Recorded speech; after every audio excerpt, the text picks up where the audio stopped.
Mungkin Cais juga baru sekali ke kantor pajak ya? Iya, Baru sekali nih ya? bukan berarti saya nggak bayar pajak sih.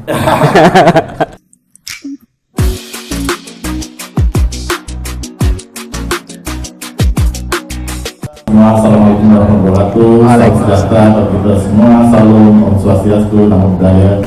Ini sebuah kehormatan buat kami, Cak. Cais itu identik dengan topik-topik membahas terorisme, membahas tentang Densus, pernah saya lihat. Iya. Ya. Jadi mungkin sesuatu yang baru juga buat kita gitu ya. Saya pengagum beliau, saya ikuti Instagram beliau. Saya senang dengan narasi-narasi Cais dalam membuat tulisan. Cara berkomunikasinya persuasi, moderat gitu ya. Ini luar biasa, itu sangat berkesan buat kami Cais. Makanya saya punya obsesi, suatu saat saya pengen mengundang Cais ke kantor kami, ke KPP Pratama Jakarta Pasar Rebo ini untuk memberikan pencerahan kepada kami semua, terutama terkait dengan isu-isu yang menjadi kompetensi Cais, yaitu tentang bagaimana sih negara dan pajak dalam perspektif Islam. Saya ingin Cais dulu pada saat saya masih lulus SMA mau kuliah, itu ada buku Megatrend 2000, John Naisbitt, Aberdeen. Salah satunya dia mengatakan bahwa era sekarang ini, era saat itu maksudnya, abad 20 itu adalah kebangkitan agama-agama itu.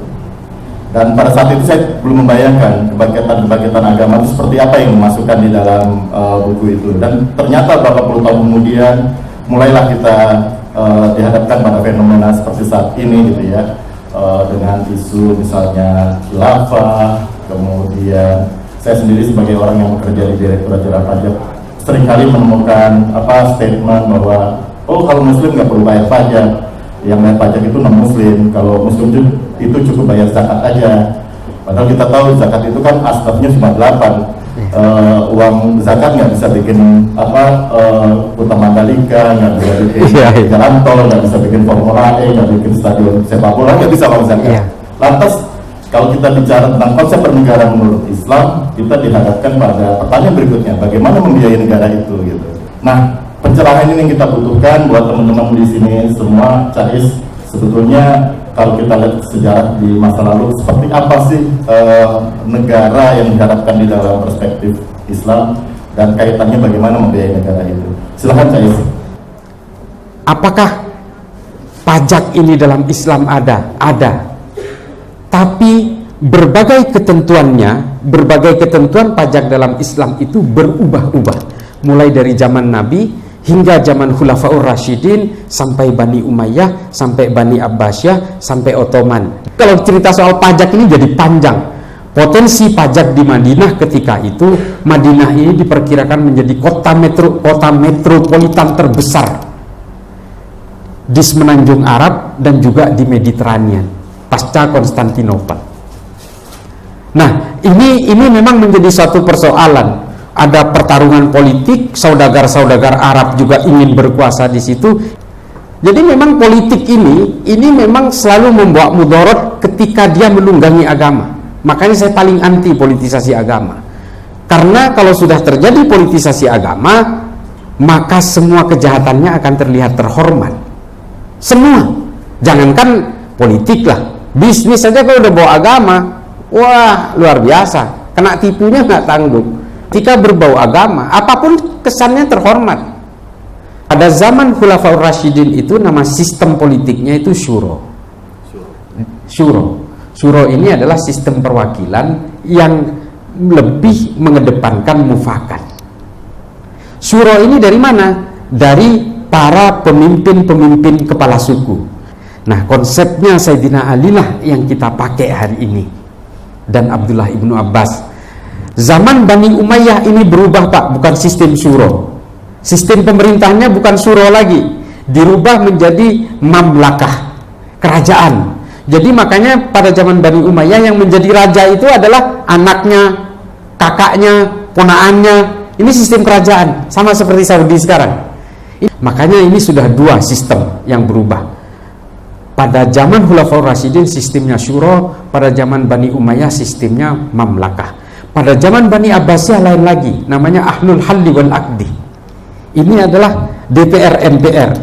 Zaman itu ada Baitul Hikmah pada zaman Khalifah Harun al-Rasyid. Tapi kemakmuran itu betul-betul pada zaman Harun al-Rasyid luar biasa. Keilmuan itu muncul di situ. Ada Baitul Hikmah. Al-Farabi juga dari situ. Ada Al-Ibri namanya. Itu tokoh kedokteran Kristen, Pak. Pemikirannya itu nanti dibawa dan itu mengilhami banyak sekali keilmuan-keilmuan Islam dari Al-Ibri. Baitul Hikmah ini menjadi suatu epicentrum ilmu pengetahuan luar biasa. Ibnu Sina Al-Khawarizmi juga muncul di situ. Angka 0 dalam matematika itu diciptakan oleh Al-Khawarizmi pada zaman Baitul Hikmah. Dan Bani Abbasiyah itu makmurnya dari pajak di situ. Dulu buku itu juga bukan dikenakan pajak. Dulu buku itu harganya ditentukan dari berat. Semakin tebal semakin mahal karena ditimbang dulu. Jadi otomatis semua ilmuwan Islam itu begitu tergerak untuk membuat buku setebal mungkin, sekomplit mungkin, dan serinci mungkin. Ibnu Sina itu bayangkan, dia bisa mengetahui anatomi tubuh manusia tanpa membedah manusia dengan filsafat. Ibnu Sina itu tahu jarak antara matahari dengan bulan itu dengan menggunakan filsafat, Pak. Dengan ilmu mantik namanya, ilmu logika. Nah, itulah kemudian yang memajukan Islam. Nah, sudah ada 3 sistem: syuro, mamlakah, ahlul halli wal aqdi. Nah, kalau dari artinya kita tadi bicara tentang negara di mana konsepnya itu berbeda-beda gitu ya, Iya. Berarti memang tentunya ketika negara itu ada dalam sistem kekhalifahan itu dengan nama apapun, tentunya kan ada pungutan pajak di situ. Iya. Memang pajak itu sejak dulu eksis ya, memang Eksis. ada gitu ya. Memang ada pajak sejak dulu dan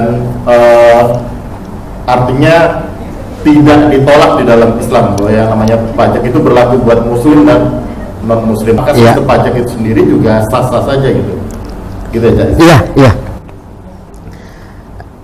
Ya betul, artinya begini, konsep pajak, konsep zakat itu kan sebenarnya memang upaya untuk mengakselerasi pergerakan dan aktivitas manusia, whoever, whatsoever. Dulu memang Nabi memberlakukan pajak kepada orang yang melintasi kawasan Madinah dalam lalu lintas perdagangan.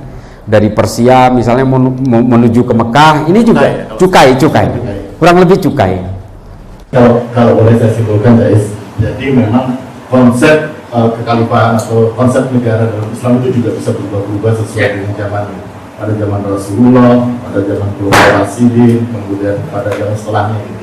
Itu termasuk juga sistem pajak ya. Jadi pajak itu sebetulnya kalau boleh saya klarifikasi memang ada sejak zaman Rasulullah ya. Ya. Sudah ada. Dengan sistem yang berbeda-beda. Dengan sistem yang berbeda-beda, dengan nama yang berbeda-beda. Itu mungkin yang bisa kita highlight. Terima kasih, Jais. Luar biasa. Teman-teman, saya rasa sudah cukup ya diskusinya, dan setuju ya bahwa ini betul-betul mencerahkan buat kita sesuatu yang baru buat kita. Amin. Pengalaman.